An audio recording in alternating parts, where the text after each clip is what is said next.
Halo semuanya, perkenalkan nama saya Sheila Anastasia dengan NIM 241200098. Perkenalkan, nama saya Dewi Purnama Rizkia dengan NIM 2412000126. Saya Sita Anita Siva dengan NIM 241200008. Saya Rizmulini dengan NIM 24120086. Di sini kami berempat ingin mengerjakan tugas 4 manajemen operasional, yaitu membuat layout sebuah bisnis. Di sini kami akan membuat bisnis donat dan kita akan nampilin gambar layout yang sudah kami buat untuk usaha yang akan kami bangun. Jadi layout bisnis donat ini menggunakan sistem alur kerja linear atau garis lurus yang sangat efisien. Alur dimulai dari penerimaan bahan mentah di satu sisi hingga pengiriman produk jadi di sisi lainnya, sehingga tidak ada proses yang bertabrakan. Yang nomor satu itu yang ada di paling ujung kiri adalah tempat penerimaan bahan. Ini adalah titik awal operasional. Fungsinya untuk membongkar muatan bahan baku seperti tepung, gula, mentega dari truk pemasok. Keunggulan dari layout yang kami buat ini posisinya langsung terhubung dengan area penyimpanan untuk meminimalkan jarak angkut. Yang kedua, di sebelah dari tempat penerimaan barang itu ada tempat penyimpanan. Area ini berfungsi untuk menjaga kualitas bahan baku sebelum diolah. Fungsinya tempat ini adalah untuk menyimpan rak-rak tinggi untuk bahan kering dan unit pendingin seperti kulkas atau chiller untuk bahan yang mudah rusak. Dan yang ketiga ada tempat produksi donatnya atau dapur utama, tempat transformasi bahan menjadi produk. Prosesnya itu di sini terlihat area untuk pengadukan adonan, pencetakan hingga penggorengan donat. Karyawan bekerja dalam posisi yang berurutan mengikuti alur panas sehingga pergerakan lebih cepat dan teratur. Dan yang keempat itu ada quality control. Ini adalah tahap paling krusial sebelum donat sampai ke tangan pelanggan. Fungsinya untuk petugas dapat memeriksa apakah donat sudah matang sempurna dan bentuknya sesuai standar dan layak untuk dikemas. Pentingnya area ini memastikan tidak ada produk gagalan terkirim yang menjaga reputasi bisnis kita. Yang kelima ada pengemasan. Tempat pengemasan area transisi dari dapur ke pengiriman. Fungsinya donat dimasukkan ke dalam kotak sesuai pesanan pelanggan. Dan yang terakhir ada ekspedisi atau outlet, titik akhir dari proses internal. Fungsinya adalah produk yang sudah dikemas dimuat ke dalam mobil pengiriman atau van atau disiapkan untuk diambil kurir atau pelanggan. Keunggulan dari tempat ini adalah terpisah dari pintu masuk bahan baku atau penerimaan bahan untuk mencegah kontaminasi silang dan kemacetan alur kerja. Kesimpulan dari layout ini adalah tata letak ini sangat ideal karena kami membuatnya mengikuti prinsip one way flow atau alur satu arah. Hal ini mengurangi risiko kecelakaan kerja, menjaga kebersihan dan kemacetan jika ingin meningkatkan volume produksi karena setiap bagian memiliki ruang gerak yang jelas. Berikutnya kita akan masuk ke pertanyaan-pertanyaan diskusi yang sudah diberikan. Yang pertama, mengapa lokasi penting dalam bisnis digital? Masalah donat hancur atau keamanan pengiriman? Jika lokasi dekat, donat sampai ke tangan pelanggan masih cantik, rapi dan tidak berantakan.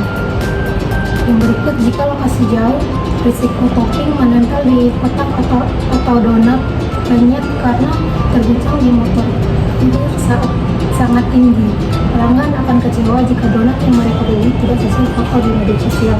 Yang kedua itu ongkir versus harga donat.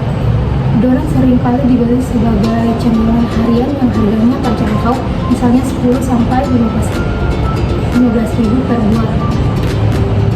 Orang akan merasa berat hati jika harga ongkirnya lebih mahal daripada harga dua buah donat. Di lokasi yang strategis, donat perumahan atau perkantoran, biaya pengiriman jadi murah sehingga orang tidak ragu untuk sering-sering order. Yang ketiga itu ada kecepatan mengatasi lapar mata. Orang beli donat itu biasanya karena impulsif atau tiba-tiba ingin atau ngidam. Kalau mereka harus menunggu 1-2 jam karena lokasi Anda jauh, keinginan makan donat itu bisa hilang atau mereka pindah ke toko lain yang lebih tepat. Yang berikut lokasi yang dekat, kemungkinan pengiriman dalam 15-30 menit saja. Yang keempat itu efek bau uangnya atau marketing alami. Jika Anda punya lokasi fisik, atau meskipun kecil atau hanya dapur produksi, wangi adonan donat yang sering digoreng adalah iklan garis paling ampuh. Orang-orang di sekitar lokasi akan tertarik untuk mencari tahu dan akhirnya memesan secara digital karena sering lewat atau mention orang lain. Yang kelima, titik ambil atau self pick up. Banyak pelanggan digital yang ingin pesan lewat WhatsApp tapi ingin ambil sendiri biar tidak bayar ongkir. Jika lokasi Anda mudah ditemukan, berada di pinggir jalan atau dekat pusat keramaian, orang akan lebih rajin mampir untuk mengambil pesanan mereka. Yang kedua, apakah dekat pesaing itu baik? Sisi baiknya, mengapa ini menguntungkan? Yaitu pasar sudah terbentuk. Jika kompetitor Anda ramai, itu tandanya di lokasi tersebut memang banyak orang yang suka makan donat.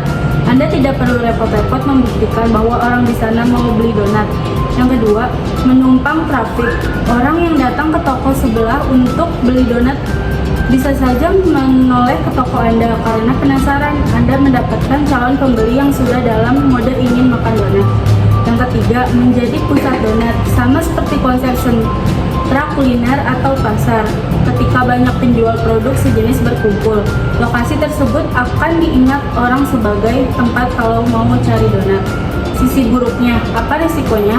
Yaitu yang pertama, perang harga. Jika donat Anda sama persis dengan pesaing, kemungkinan besar Anda harus adu murah untuk menarik pelanggan. Ini bisa merusak keuntungan. Yang kedua, perbandingan langganan. Perbandingan langsung, pelanggan akan sangat mudah membandingkan. Di sana lebih empuk atau di sini lebih pelit toppingnya. Anda tidak punya ruang untuk melakukan kesalahan kecil. Yang ketiga, perebutan driver ojek online. Jika lokasi sangat berdekatan, Anda dan pesaing tersebut jatah kurir yang standby di area tersebut saat jam sibuk. Yang ketiga, apa dampak layout buruk terhadap bisnis? Yang pertama yaitu antrean yang semrawut. Jika area pesanan dan area pengambilan barang terlalu dekat, pelanggan akan menumpuk di satu titik. Orang yang baru mau masuk jadi malas karena merasa toko Anda terlalu penuh. Yang kedua, kehilangan peluang impulse buying.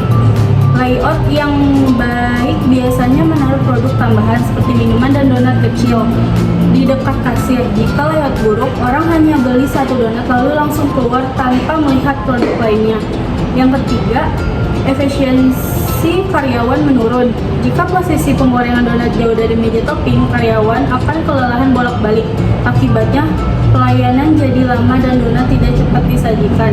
Yang keempat, kesan tidak profesional. Pelanggan menilai kualitas makanan dari kebersihan dan keteraturan tempatnya. Layout yang berantakan sering dianggap tidak higienis.